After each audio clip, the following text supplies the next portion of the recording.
Justin Vivian Bond, welcome to Cultural Attaché. Thank you. It's my pleasure to be here. And we should congratulate you because you are the first recipient of the Judy Icon Award at Night of a Thousand Judys. Isn't that nice? It is. How did that feel when you found out? Well, I've been playing. I sort of made my name playing an alcoholic, broken down chanteuse. So it seemed inevitable uh, that I would get an award for that someday. I'm just kidding, though. I'm very honored.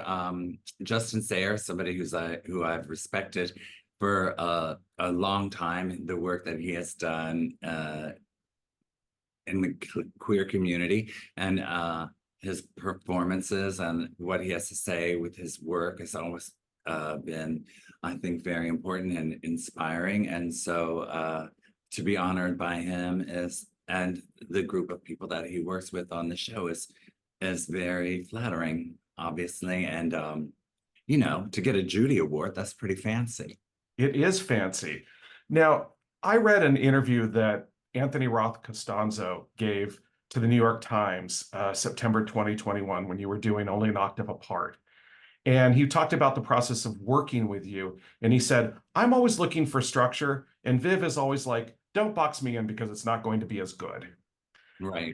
And when I read that, I thought that sounded like something Judy Garland would say. Of course, it also sounds like a Cole Porter lyric. Um, don't fence me in, don't box me in. They're Right. close. Yeah. They're in the same neighborhood.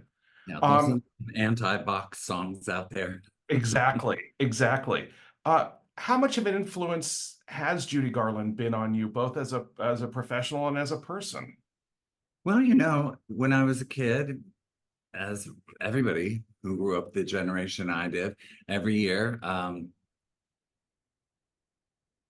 The Wizard of Oz played on TV, and every year I was terrified by the flying monkeys and the Wicked Witch, and I identified with Dorothy Gale. And growing up in a small town as a queer person, the somewhere over the rainbow, bluebirds fly, why can't I? That was a question I asked myself when I was very young. And then, as somebody who was obsessed with old movies, reading her story and the sort of like uh exploitation that went on behind the glamour was very informative. And you know, of course, when you're young and you see these sort of tragic stories play out, they're very dramatic, and you sort of you think there's, and somehow, some way, they're sort of like fabulous. Oh, it's so fabulous that she did that, But now that I'm 61 and knowing that I'm,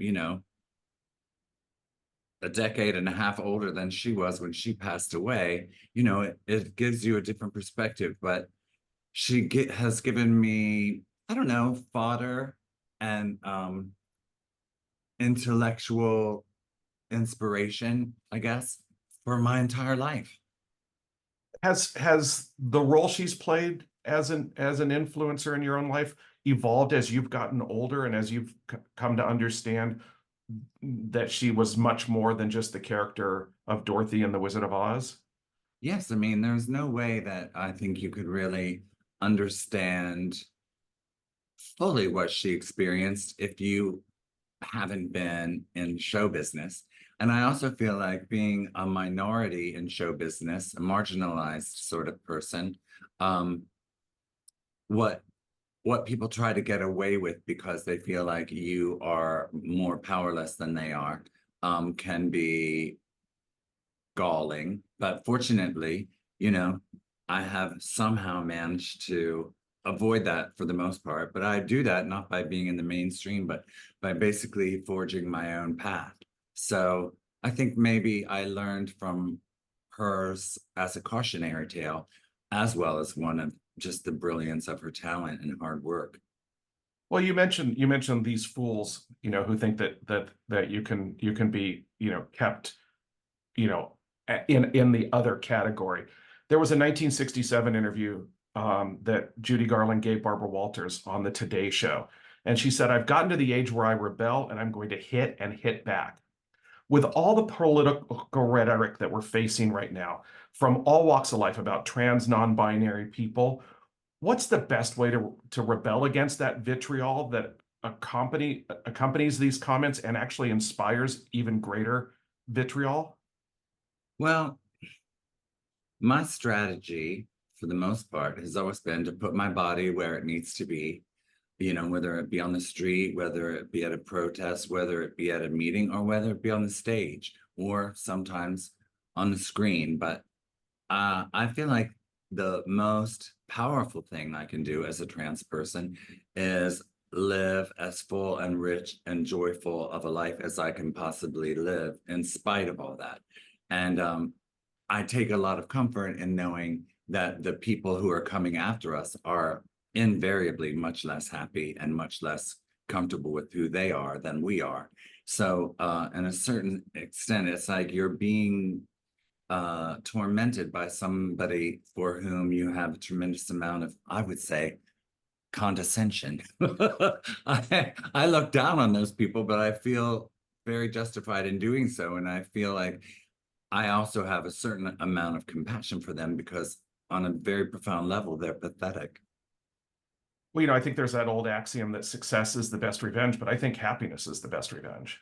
I agree completely. And happiness is a skill that you develop, and also something that you can't be all the time. So if you aren't happy at certain moments, you have to kind of address them. I have a therapist who said, well, you are depressed, but you have a good reason for being depressed. So, work on getting through that, addressing it and dealing with it, and then hopefully it will pass. And sometimes it takes medication, sometimes it takes therapy, and sometimes it just takes time. Yes, and if this were a little bit later in the day, maybe we would be having a martini having this That conversation. always helps too. Yes, it I, does. I've been saying that espresso martinis are cocaine for the geriatric set.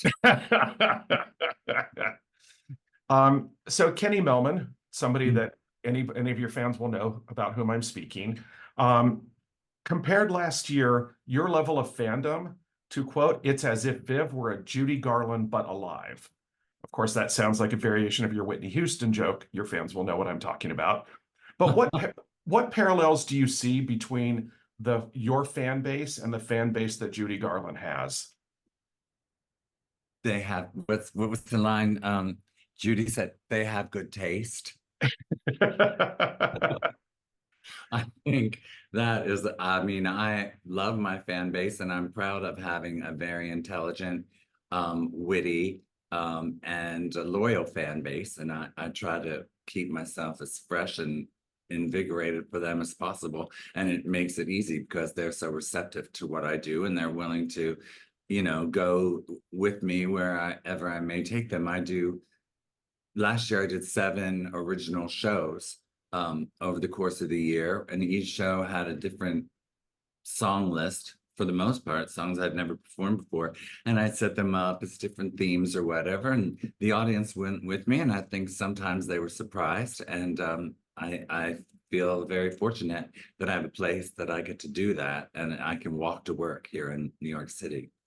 And that you also have that depth of material that you are familiar with and that you love, that you can pull on to create these shows. Well, because I love music, I love singing and I love telling stories. So I'm lucky that I get to do all those things at the same time.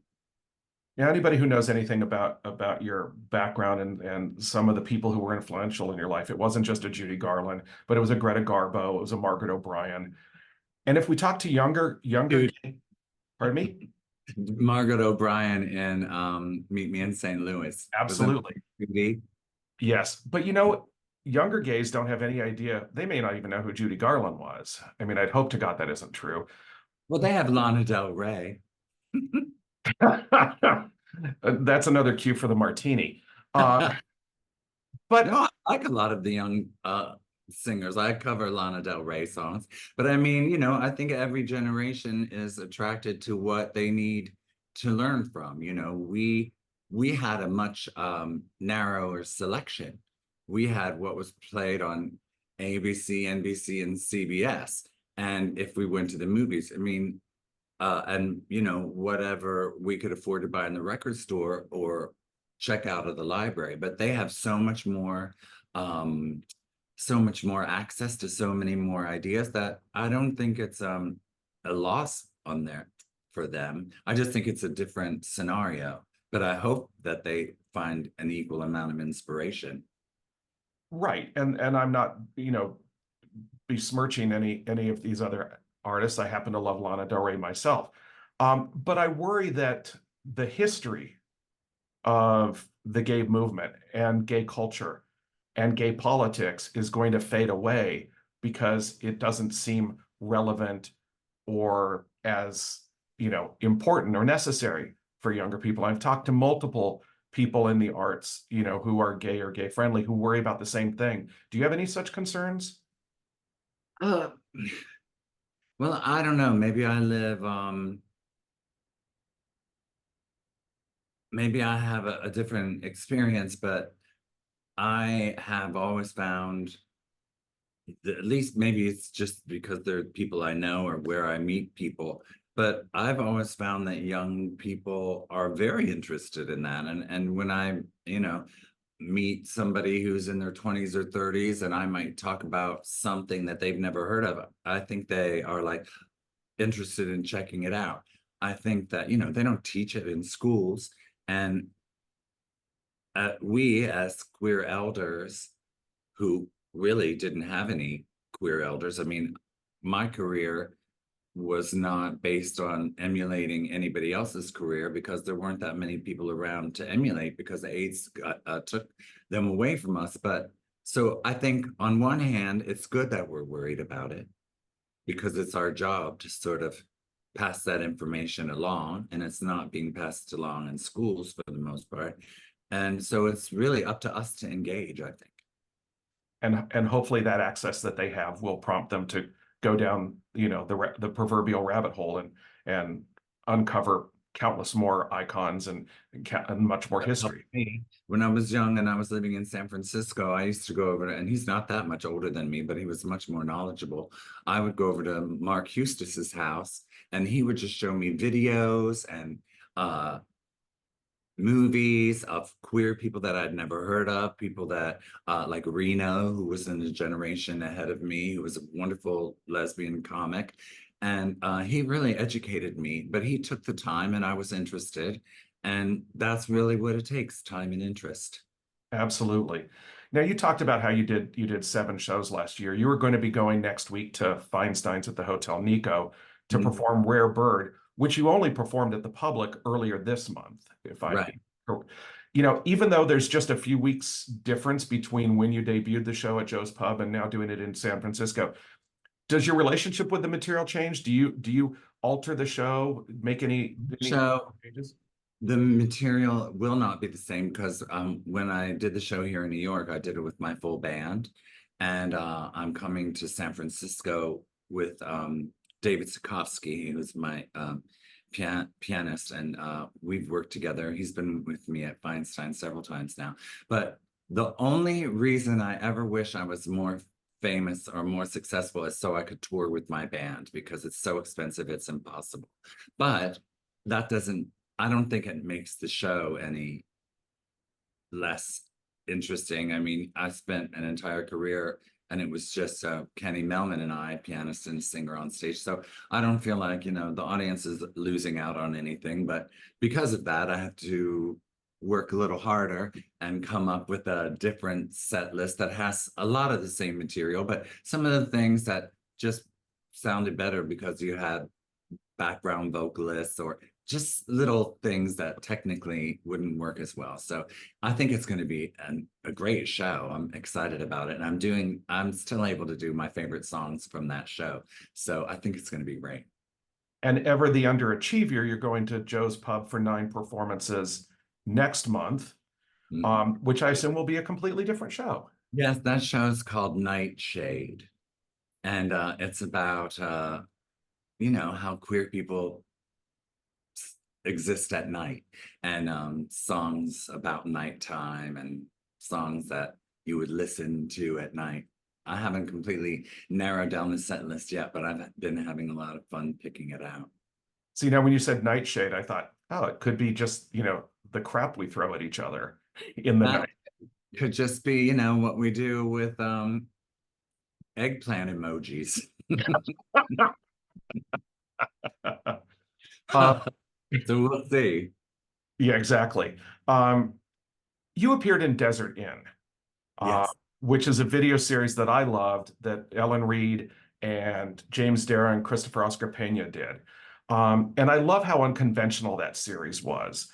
What stood out to you most about being part of that? And how much do projects like that and Only an Octave Apart, do you think are going to inspire people to explore other ways of presenting music that may not be conventional or may not even be music that they're used to listening to?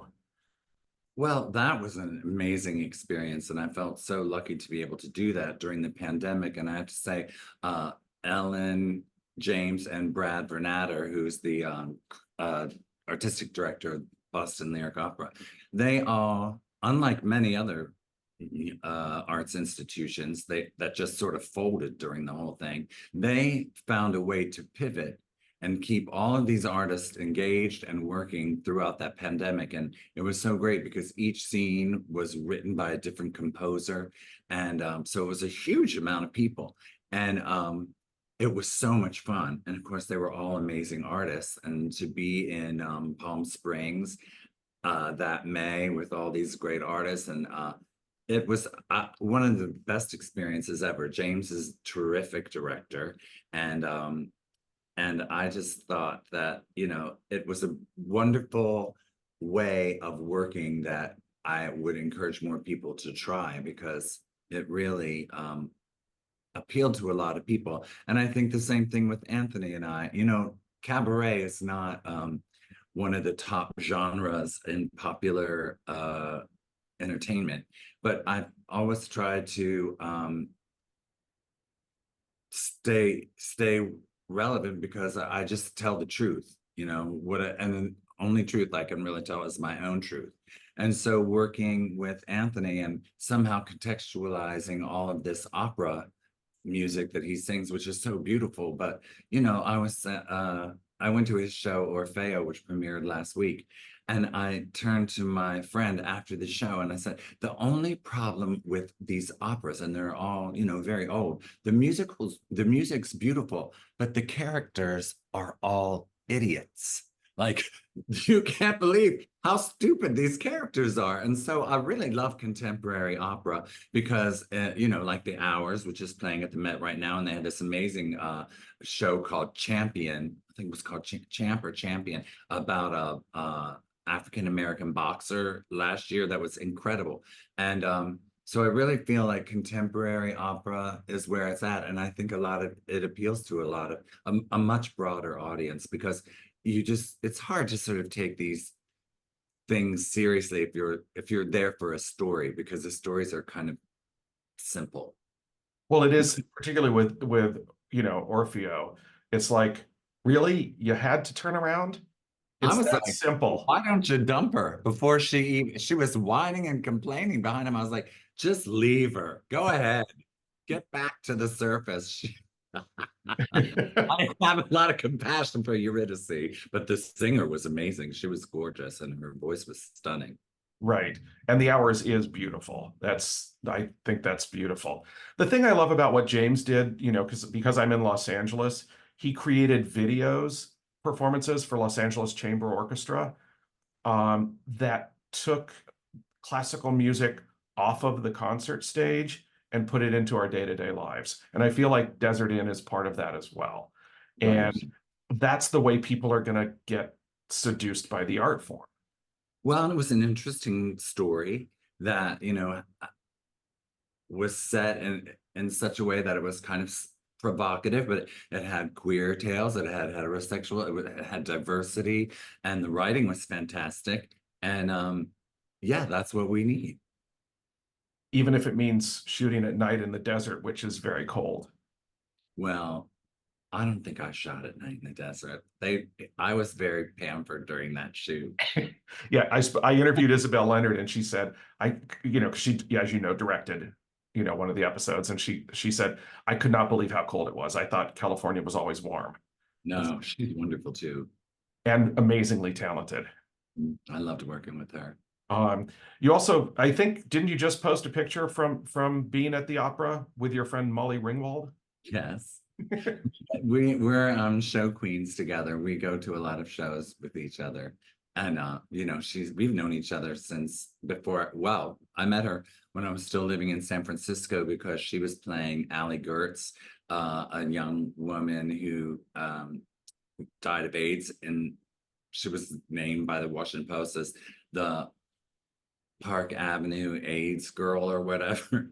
But I was friends with Allie, and I met Molly when she was doing that film. So we've been friends for a long time.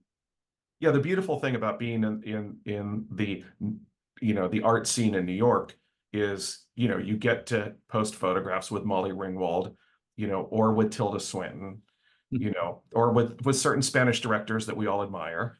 Right. That's I didn't really know Pedro. I met him years ago when I was a hostess at the Cock, but I doubt if he or myself remember too much of that. But he's really a great guy. I really liked him. He's yeah, so I'm sure people have all kinds of different memories from being at the Cock than sure. than who they were introduced to in a formal way. Yeah, a lot of people they met they weren't even introduced to. Yeah, exactly. In Andre Breton's Manifestos of Surrealism, and I believe you are a Breton disciple fan, he wrote, I have always been amazed at the way an ordinary observer lends so much more credence and attaches so much more importance to waking events than to those occurring in dreams. Now, you have spoken throughout your career about the role dreams play in your life and their significance. Is Breton right? And how much does that perspective inspire you? Not that I'm calling you an ordinary observer, of course. Well, when I lived in San Francisco, I went to the Jung Institute and I did therapy there when I was in my 20s. And then when I moved to New York, I found a analyst who worked at the Jung Institute here. So dreams are very informative. And of course, having dreams is very important because this is Pinky. She likes to be part of the show. Say hi. Hi, Pinky, you're not camera shy. She is not camera shy. So dreams are important, whether they're waking dreams or just keys into what's going on in your own anxieties, or how you relate to other people and how they appear when they're in your dreams. So I think dreams are important. And it also being in my 60s now and having had a lot of my dreams come true and finding out, sometimes that's a good thing and sometimes it's not as exciting as you thought it would be. I think it's important to never stop coming up with new ones. And it's always important to realize, even when you have reached your dreams, that there are still more dreams. Yes, absolutely. Because then if there aren't, what's the reason to be alive? I mean, my mother passed away last year, and I told her the last day of her life how I was so fortunate to have her as a role model because she did not stop growing as a person and becoming more open to new things and learning things and changing until the very last day of her life. And I hope that I can be that way as well. That's a great lesson for all of us, I think. Mhm. So could you have dreamed that you would have this career, that you would be at this place in your life? Oh yeah, this is exactly what I wanted. And now I have to come up with new dreams. I mean, when I was in high school, I used to love the Merv Griffin show because he had amazing people that were in New York that I'd never heard of before. And one of them was Alberta Hunter.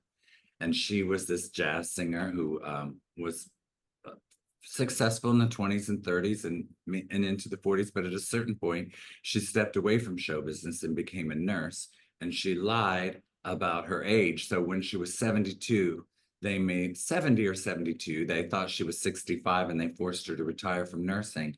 And then she was rediscovered and she put out a few albums and she had a residency at this club here called The Cookery every Monday night for years. And I thought, that's how I want to end up. I want to be an old lady who has a residency in a cabaret in New York and I can go sing my songs every week and never stop working. And that's what that's the and I'm planning on, but I want more things to happen between now and then.